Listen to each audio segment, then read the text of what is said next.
Amy Murray. I live at 5712 White-Trillium Loop. I'm a mom of an upcoming 6th grader to Kindview Middle School. As of Saturday, I was told that my address does not qualify to receive a school bus. Although on MapQuest, Google, and also Waze, we are 2 miles, 2.1 miles, and 2.2 miles away from the school. My question is regarding 11.5 with the allocations of 6 administration positions for the transportation department and cutting so-called courtesy buses. I was told that from transportation that my household is measuring 1.98 miles away from the school, which means that my daughter is no longer able to receive transportation to and from school. Now, since you guys are big on numbers, there are 6 missing children in Pasco County this year. In the 2 miles between my home and the school, just this year, 4 sex offenders live. 1 drive-by took place, and one dead junkie in the preserve that my daughter will have to walk past every day on a street that has no sidewalks, no crossing guards. Now, this room was filled with police officers earlier, right? Police officers that patrol and protect our kids once they get to school. Who is going to protect them on the way to school and on the way home from school? They have to walk past a public preserve with a dead bobcat was found last week, rattlesnakes, no lights in the dark, no adult supervision. But how can we qualify and 6 administration positions while putting children at risk and making them, forcing them, my 11-year-old, to walk 2 miles, back and forth, so that's 4 miles total, round trip. In the heat. Without supervision. In the rain. Right, thank you. Woo! Yeah. Next up is Michelle Turn, Getting and then them. after that is Mr. and Mrs. Parson. Okay. Is it Michelle Ierga? Maybe? Michelle, I'm sorry, yes, it is I thought it was a C, sorry. No problem.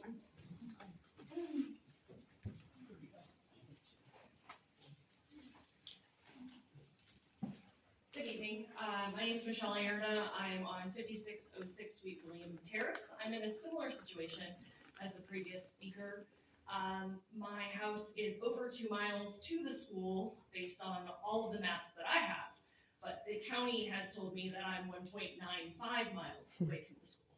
They are taking it from the edge of my property to the first entrance of the school, which is where the buses go in, but that's not getting them to the school. My son is 11. He is going into 6th grade, and it is very difficult to explain to him why he has to be walking down a street that is 2 lanes in the dark without any protection. It's very uncomfortable to tell him that I have to take off work to try to get him home from school. I have to take off work to pick him up on early release days, and there is no solution. I have emailed everybody on this board, and nobody has said anything to me but figure it out. What do you want us to do as parents? Wow. What is the solution here? How did they figure out that my house is 1.95 miles? It is not. If you look it up in Waze, if you look at it in Google Maps, it is longer than that. It is a very hard walk. I walked it myself. I got sunburnt, I got blisters, and it took us over an hour to get to the school. Wow. What is the solution here? Does anybody have a solution for all of these kids that are going to be stuck walking on a 2-lane road without any sidewalks, without any supervision? What is the solution? Especially since there's creative geography happening here. Like, why would you figure it from the edge of my property to the entrance of the bus route? That does not get him to school. What is the solution? Is there any solution from the board? I've emailed multiple people and have gotten figure it out. Does anybody have any solution to all the families that are in the same situation that I am? I'm sorry, the board does not comment there. But that's my statement. Thank you. Good job. Didn't see this coming. All right, and I'm so sorry, I cannot pronounce the first name, but the last name is Parson. If you'd please inform me, I'd love to learn how to pronounce this. It's Nina Parson, I live at 5574 William Terrace. Oh. Thank you. It's the same issue. I was told my kids are 1.98 miles. I have 2 little ones. I work, I'm a single mom, I can't take them to and from school. My teenager has to rearrange her schedule to get them to school. That's not fair to us. You guys can't protect our kids in school from shootings. The least you can do is make sure they get to school safely. We're 2 miles away. More than 2 miles, there's no sidewalks. There's grass. There's snakes. There are rapists. Kids hang out and have sex there. There are multiple bear cams. If you walk to the gate of the preserve, there are condoms laying there. I'm willing to pay extra to transportation just to get my kids to school. Great. It's not fair that you guys carve out 4 houses on a whole street. How are my kids gonna feel when their friends are taking the bus and they have to walk in the hot sun? My daughter has asthma. My son has a hard time breathing when he walks. Anything can happen, and I'm at work. I work downtown. I can't rush back. God forbid something happens to my kids. And when I call transportation, it's the same thing. Oh, take it up with Tallahassee. What kind of response is that for a parent that is trying to, nobody gave us the option, hey, parents, you guys want to pay transportation to have your kids come to school? I'm pretty sure if we had that option, we would have said, yes, we'll help pay to get our kids to school. All I keep hearing is, it's a courtesy, it's a courtesy. It's not a courtesy. A lot of us parents pay property tax. Yeah. You know how the street that these kids have to walk through, you guys can drive to Pineview Middle in the middle of the night and you will see that walk has no sidewalk. From the time the sidewalk cuts off to the school and the entrance, the transportation told me the first gate, that's the bus depot. That's not even a door. That's the bus depot. If they cut through there and they get hit by a bus, what happens to them? And it's like you're telling them 4 o'clock when it starts to get dark, you have 10, 11, 12, 14-year-olds walking in the dark. That area is not safe. And like Amy mentioned, the 4 sex offenders, those are the 4 that are registered. God knows how many more are not registered. They're in the school. And it's that kids walk, they have their headphones on. You don't see who's coming up behind you. And all of these sex offenders know that these kids are not getting buses. They know the area. I mean, if we can't protect kids in school, at least let's protect them getting to school. Every kid deserves to feel safe going to school. Thank you. The Valley girl looks like she's gonna cry. James Washington. And then Jessica.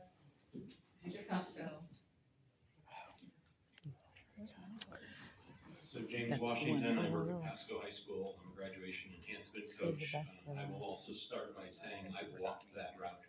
So last week, that's all I've done as a candidate for school board, is walk the route that they're telling you. It can't be done safely as a 12-year-old. I've also walked the walk from St. Joe's Road that's being cut for Pasco High School, and the ones from near Moore Mickens that goes to Pasco Middle. We need to do better. The transportation system needs to do better. And this idea that we have 6 positions, and I understand that they're not new allocations, but those are 6 bus drivers. I would also say that the people who are working transportation phones, no disrespect for who they are, they need some customer service help. They need to be able to answer a question calmly and professionally. We are in a customer service field. To tell somebody to figure it out is not acceptable. Secondly, I'd like to talk about the support program, the SSAP, the position I actually work. It says in the budget or in the documents for this meeting that we're going to make sure that the kids who are staffed in that program have a 2.0 or below, and that they are failing 2 classes that year. As a teacher in that room, we're not living up to expectations.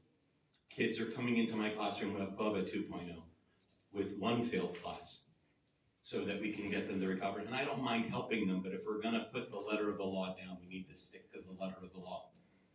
I would also like to mention in the progression plan, we talk about the kids doing credit recovery, especially in the middle school. I think I saw this and I didn't see it anyplace else.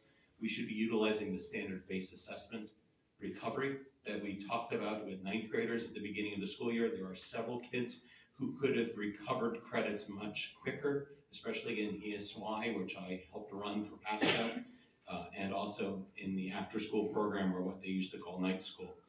So there's a lot of holes there that we can fix, but again, these parents, they're pleading with you to please get transportation for kids safely. If you want, I'll meet you, we can walk them together, and you can see what they're talking about. Yeah, they ain't doing that. Please correct me. It's Jacusco, soon to be right. You brought him. So my name's Jessica Jacusco, as you guys now know, and some of you guys know me in here pretty well, some of you don't, and that's okay. I'm a longtime educator going into my 9th year. I'm a product of Pasco County. I went to Cody River, I went to Pasco Middle, Gulf High School. I taught in Pasco for about 5 years, and I also have my master's in educational leadership. I have been reading through policy and understanding it since I was president of Model Congress at Gulf High. And I have spent the last few years basically teaching our students and our community exactly how our policies affect our schools. And if you've ever seen me interacting with the public, it's a very unofficial role, but they will call, they will text, they will send pictures, because they can't get a hold of the people at our district. They don't know who to contact. They don't know how to figure it out. And if I struggle as someone with all of that background and those qualifications to get the answers I need for my own children, I can't imagine what it's like for parents who do not have that same background, who are not aware of their parental rights on all sides of the spectrum and how they can advocate for their children. I constantly hear from our school board members, from our principals, from counselors, from everybody in our school staff that we need more parental involvement, but yet we're not talking to our parents. Okay, so another part of the problem, I live in Bexley, okay? I'm in an affluent neighborhood. My husband does very well. And let me tell you, the amount of parents that have contacted me that are now affected by this geographical difference that we seem to have, this is not to do with courtesy busing.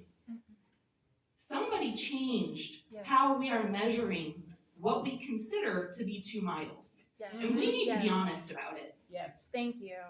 Because this is ridiculous. If I have other parents that make close to $1 million a year that are worried about this because they can't even get their kids into place because we've also cut those programs, we have a big problem. Yeah. And I want to know how our families who are facing a housing crisis, being displaced, and dealing with 10% inflation are also supposed to pay hundreds of dollars a month on before and after school care because we've cut their buses and they can't walk. Yeah. Yep. I understand that you do not control the budget. I understand the budget very well. I have worked on $14 million budgets myself. I understand commingling. I understand restrictions. I understand all of it. It is also your job to advocate to the state for us and stop being afraid of the leadership that we have and actually speak up for our people. Amen. She should run. So Maybe she should. That is the end No, of the. you forgot my card. She wrote on my card. Oh, I'm so Thank sorry. you. Again. But you said split time with non-agenda items. No, I said with the agenda items. Okay, I'm sorry. I told her. You wrote non, but if it's agenda. I didn't write that. She wrote Okay. Could come up, which agenda item are you speaking on? 11.2. 11.2. And again, I'm going to be speaking on Eric Pike's behalf, and she also wanted me to tell you before you start timing me that the second document has an email with the student's full name and email address and disclosing private medical information, and you guys should remove it immediately. Thanks. All right.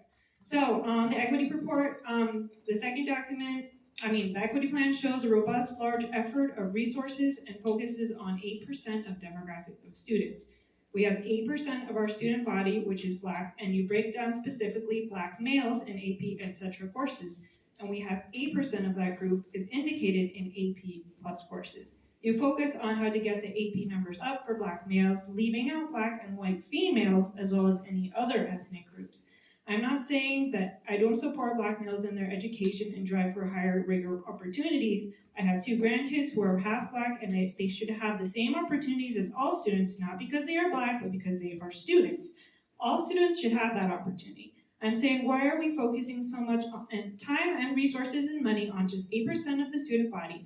African American History Task Force was mentioned in this, but not the exemplary status goal you all approved, which is not a state required, despite what Cynthia Armstrong emailed me. I've sent emails about this and nobody seems to care that we are going to spend 5 years of time and money and resources focusing on ensuring that we have 180 days of every course inserting African American history, 180 days of every course. That's math, English, chemistry, all courses. We don't do this for any other group or nationality, not Italian, Hispanic, Muslim, LGBTQ, disabled, Christian, and no, Megan, not even Cuban, not one. Hispanic, this demographic, by the way, is higher than the Black demographic in our school system. So why? Skin color does not dictate the ability or opportunity to learn. Why is this effort being placed there? Socioeconomics should be the focus, more than skin color, as those students statistically lack specific support at home. There should be a task force for those kids, as they are the ones left behind more than Black students are. Meanwhile, you are forgetting and not focusing at all on the white students or Black females. Why? How can you support this in our district? This is not equity as you preach at all. How could you say this? Thank you. All right, that closes public comment on agenda items. We now will move on to United School Employees of Pasco.